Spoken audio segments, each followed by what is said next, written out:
Welcome to the Business Trendsetter podcast, where we talk about trends and how to use them to grow your business. My name is Manny Turan. And I'm Adam Hartung. We're here every week at Spark Partners to help you to understand trends and why they're so important.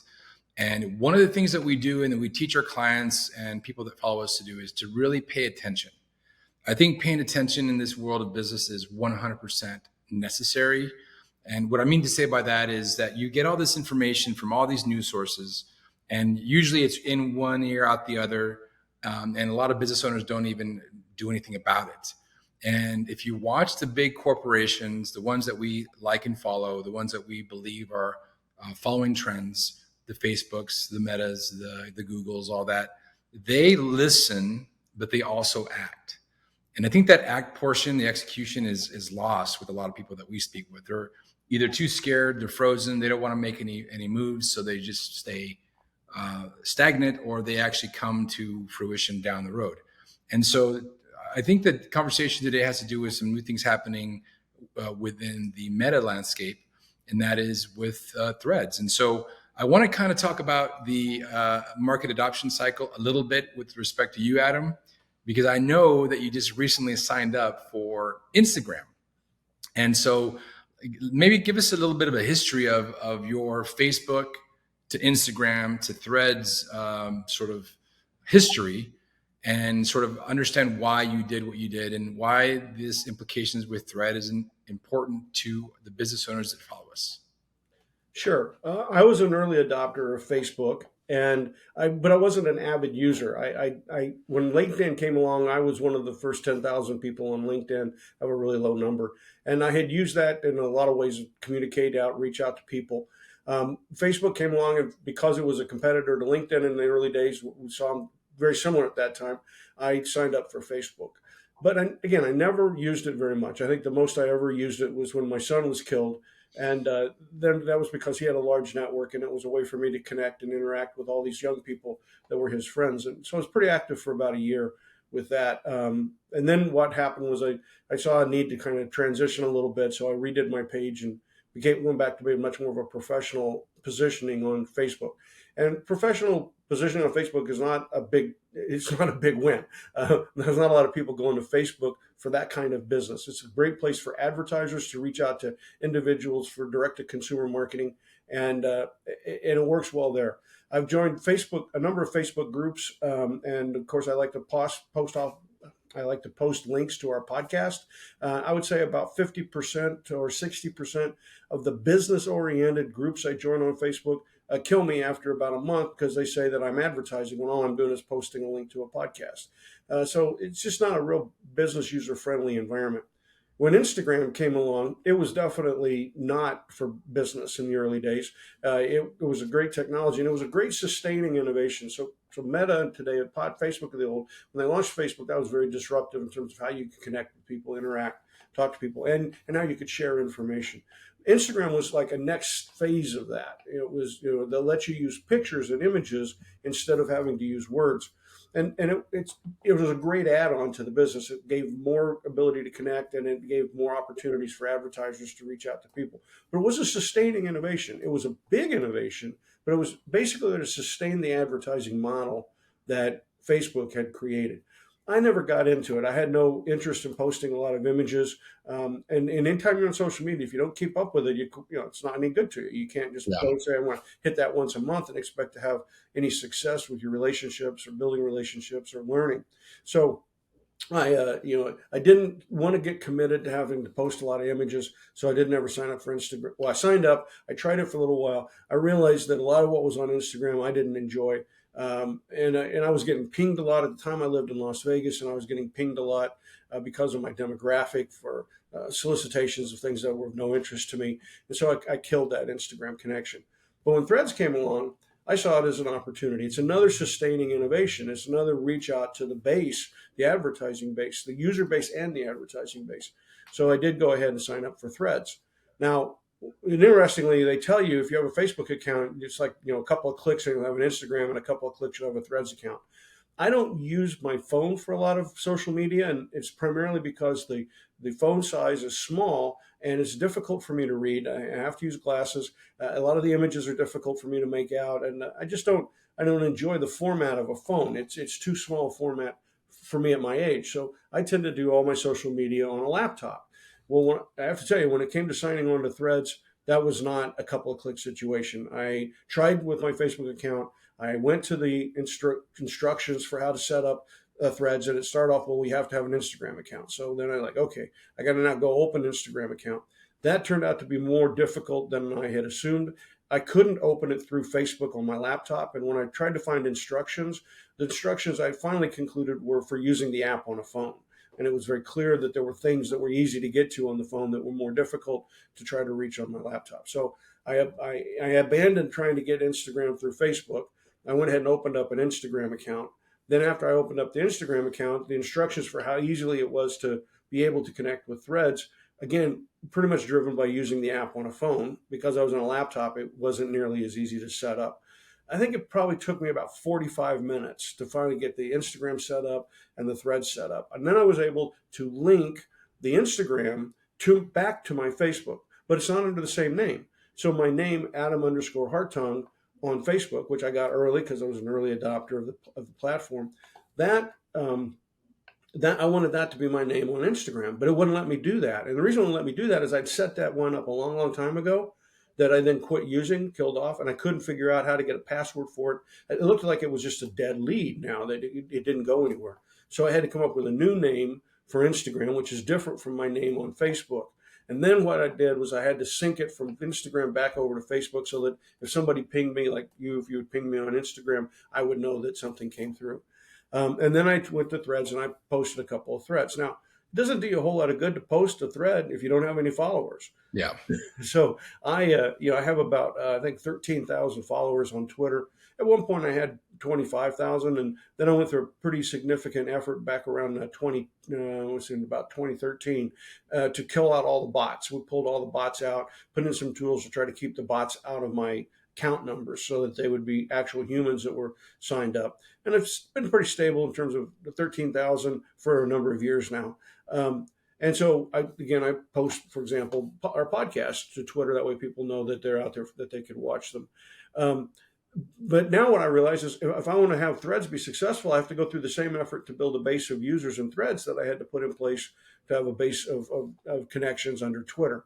And that took a while to build. And back in the early days, I mean, that took a lot of effort. Every single day I was on Twitter for a couple of hours trying to find people interested in innovation and strategy and how to manage innovations. And I would look up, authors of books, and I would try to connect up with groups on those. And it took a lot of effort to get to a large following. I think it took me a year to get to the first 10,000, but I really worked at it.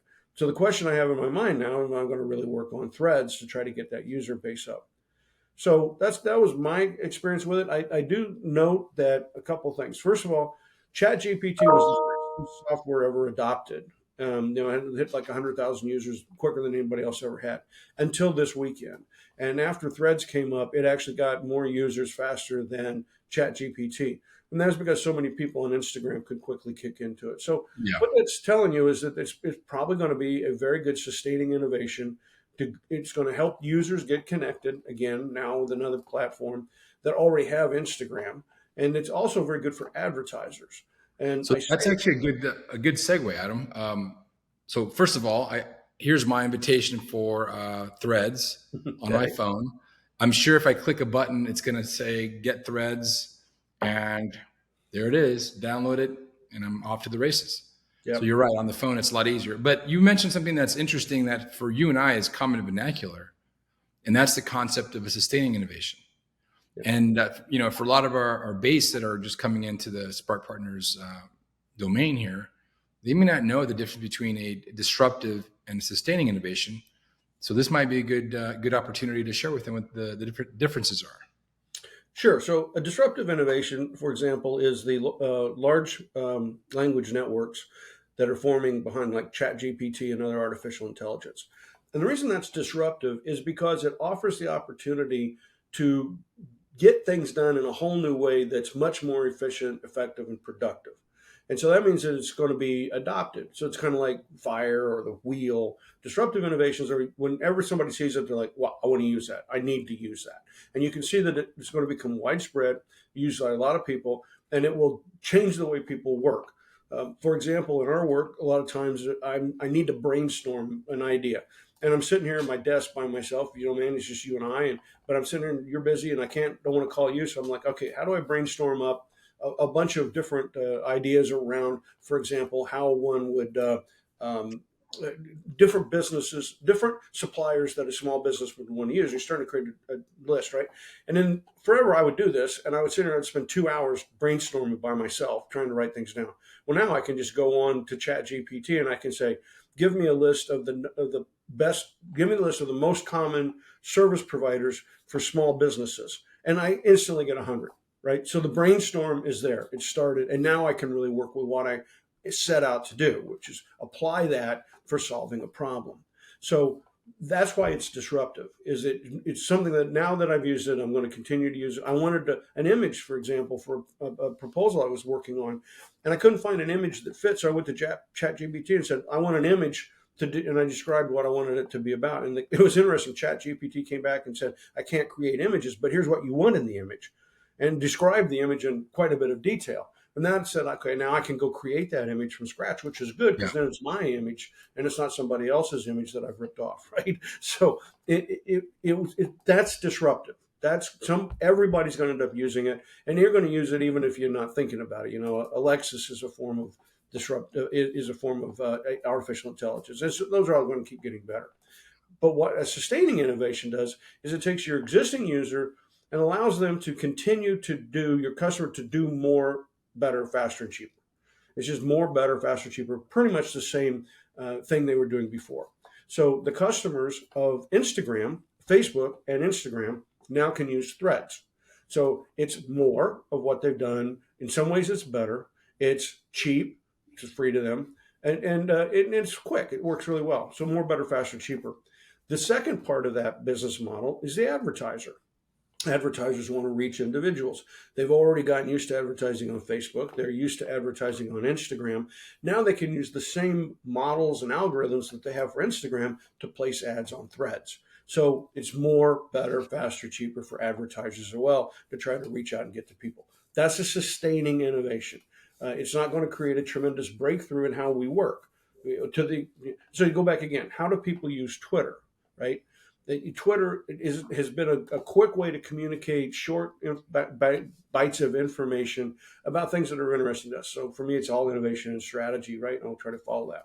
There aren't very many business models built on Twitter. The number one user for business of Twitter has always been journalists because they could track topics on Twitter and they could get all these different feeds and see who people are. And in fact, back in the day when I used to do a lot of interviews on radio, TV, and for newspapers and magazines, I got a lot of hits on Twitter where people would see things that I'd written, workshops, conferences, and journalists would reach out to me and say, "Hey, could you give me some bites around what's going to happen when Steve Ballmer retires or something like that?" Right. So journalists used it a lot.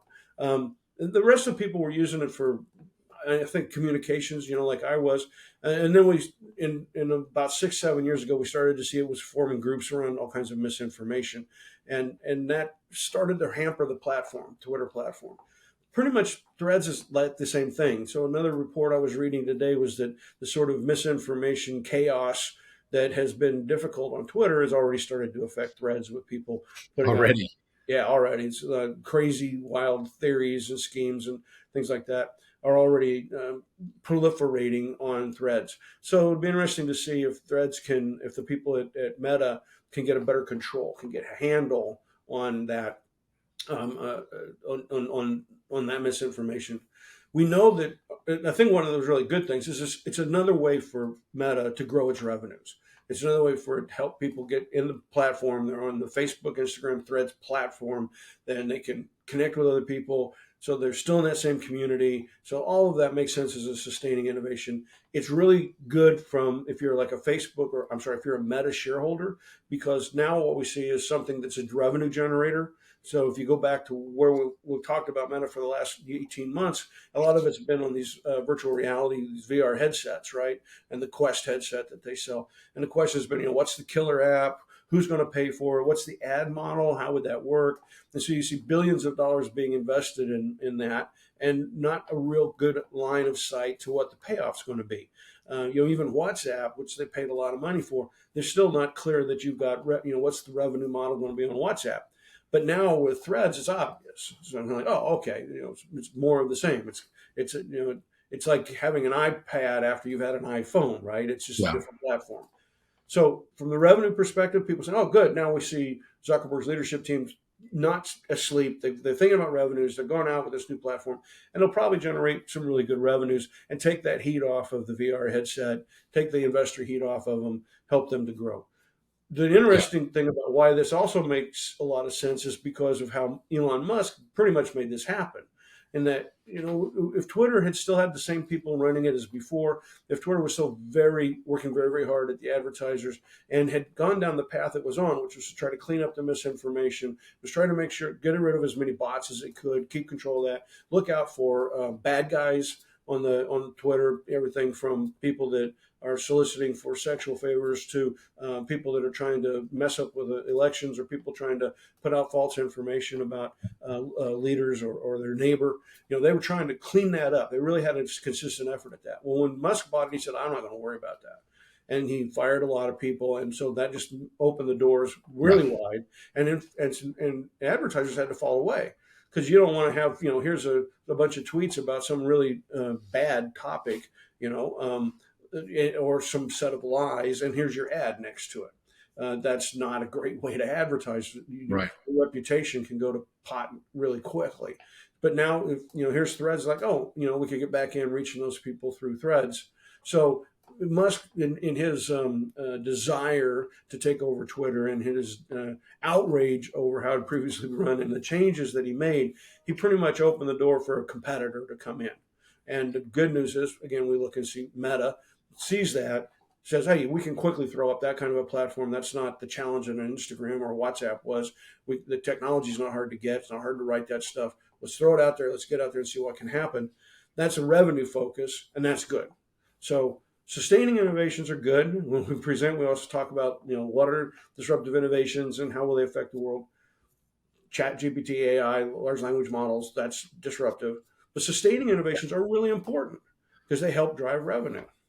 I think it's important for our community to also understand, going back to the original concept of execution, is that if you're a business owner and you're kind of on the edge and you're thinking about going, you see all these things happening, you see ChatGPT, you see the advent of threads, you see what's happening with the Fed, you see all these things. I mean, you're just bombarded with information, and a lot of people just don't act. Mhm. But one thing that we talk about a lot at Spark Partners is the idea of creating a blank space team. So you're interested in going in a new direction. You're interested. You know that there's something with this Chat GPT business, this large language model thing. How do you execute it? And you're afraid to take it and put it through your entire company. So why not create a small team? And there's a whole process that we've discussed in our course, for instance. But there's a method to be able to create a team where you can go and experiment and protect that team. We talk about the 5 M's. You've got to have a mission for it. What are you trying to accomplish? You've got to have the management. Who's going to run it? How are they going to be managed? Who's going to do the day to day, and who's going to do the more board level stuff? You've got to have some metrics. How are you going to measure if you're successful? You've got to have the money to capitalize. You can't be run out of gas halfway through. And then the big one is you got to put a moat around it. You got to protect your team, because I know I've done it. When I ran my company back in 2014, 2015, we had a number of very good ideas, and we were going to build products. We were a service-based company, and we decided, you know what, we want to augment what we provide to our customers. We want to create some products. We found some great things we were going to do. I assembled the team. I put money into it. And then 2 weeks later, our biggest customer came back and said, hey, we want to do another project with you. So I did what a lot of other people did. I took the team that I put together and I said, okay, Chris, I know I'd put you on this for the next month. I really appreciate what you do. I'm going to take you off of this to go work with the paying customer, and then we'll come back. Well, we never came back. And many of these things that we put together died on the vine. Yeah. And a lot of this happens. I see it day in, day out. And I think it's important for the business owner and executive to be able to execute, not just sit there and think about stuff all day long. When you launch innovations, it's important to understand what you're asking of the customer, and that will have a lot of tell you how much you have to invest and what work it's going to be. So then, for example, people that had started to advertise on Facebook or started to use Facebook, those two groups, when Instagram came out, it was easy.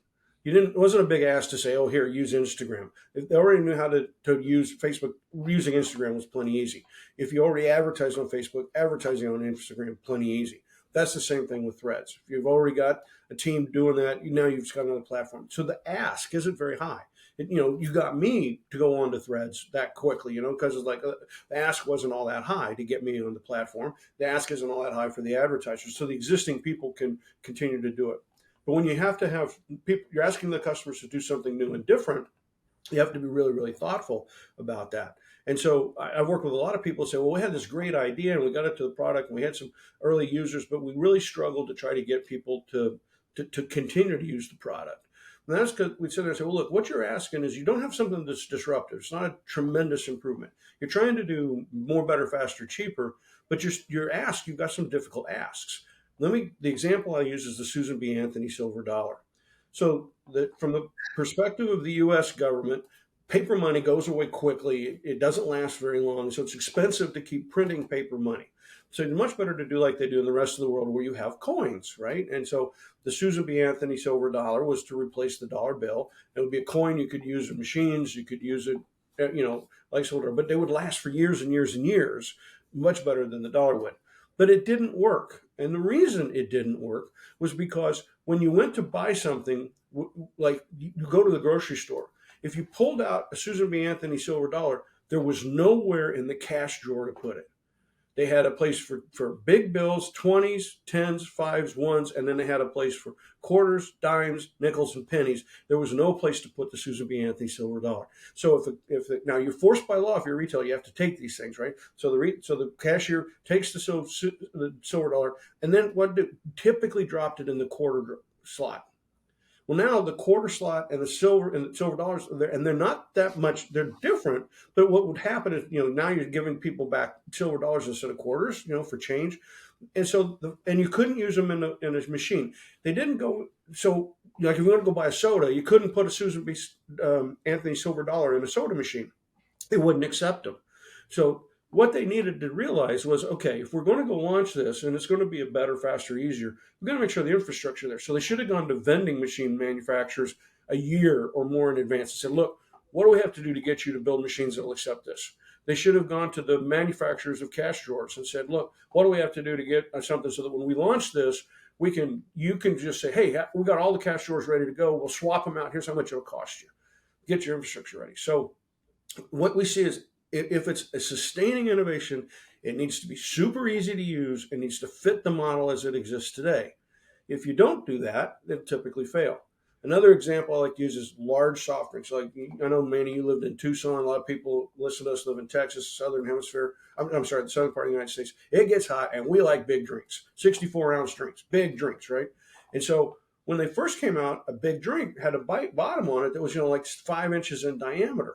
And that was because it's a big drink. We need some stability when we set this down. If you go look today at a cup that you would get at a convenience store, the bottom of it's really small. It's about 2.5 inches diameter. It flares out to this really big top.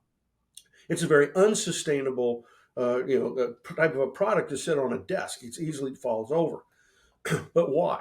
Well, we did this because we realized that most people, when they bought a 64-ounce drink, put it in their vehicle, and they needed to put it in the cup holder. That big base wouldn't fit in the cup holder. Now you're trying to drive the car and hold this giant 64-ounce drink. That was a failure. When they said, look, we're going to make the cups so that, it looks like it's a bad idea to have this little tiny bottom with a big top, but now it fits in the cup holder, then the 64-ounce drink, and 7-Eleven, of course, launched the Big Gulp, right? And it became a very popular product. So at first they made it hard to use and it didn't sell. Then they made it easy to use and it did sell. And that's the thing to understand about sustainable innovations is you got to be very thoughtful about what it is you're doing and what your ask is, and does it fit the teams as they exist today, or do you have to do something to get them to make an investment to use your product?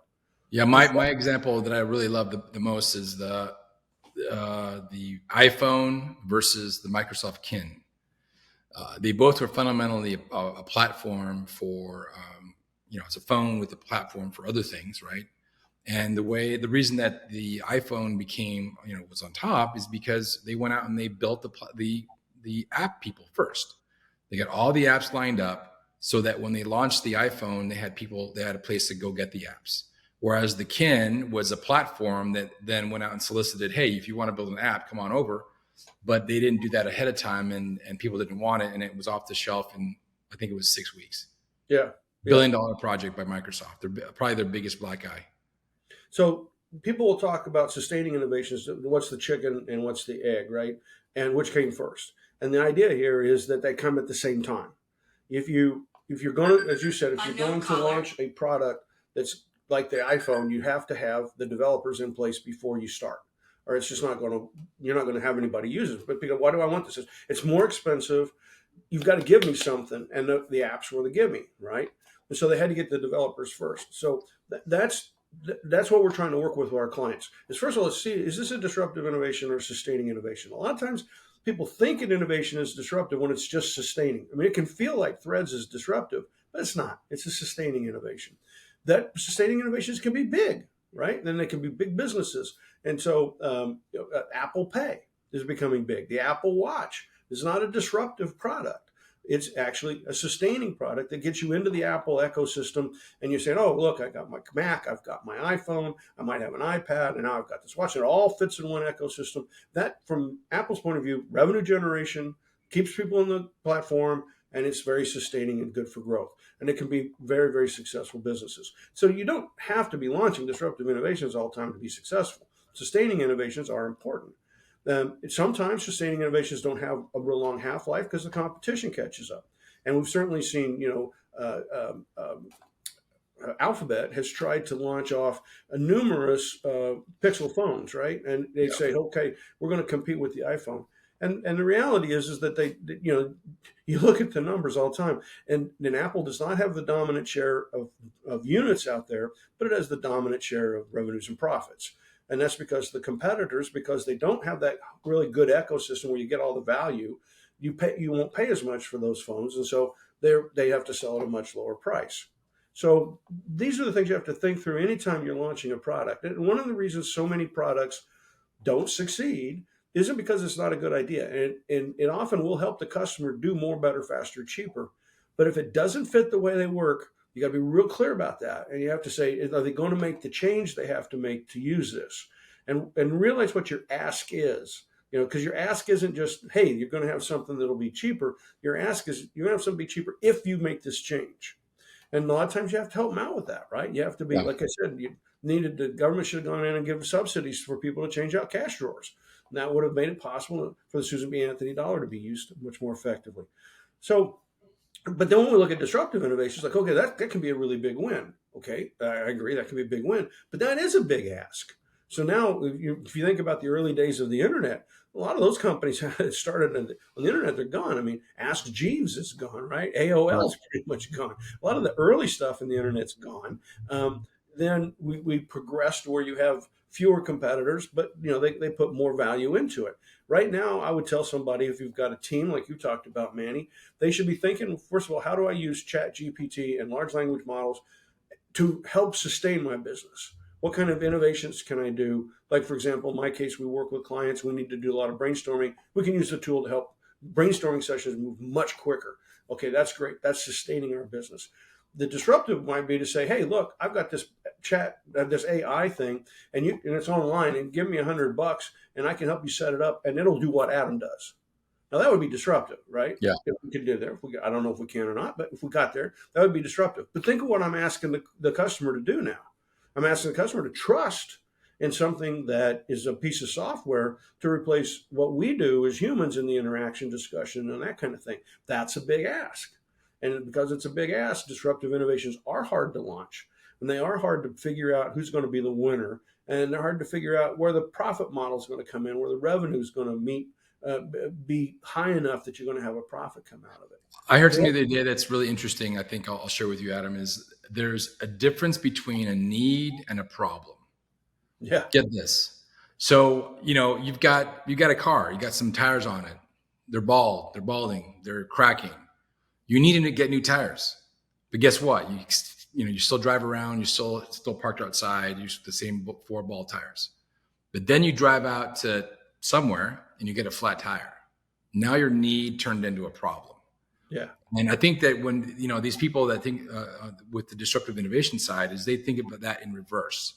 They think about what's the problem and what's the need, right? And needs are fine. You can make a lot of money with solving people's needs.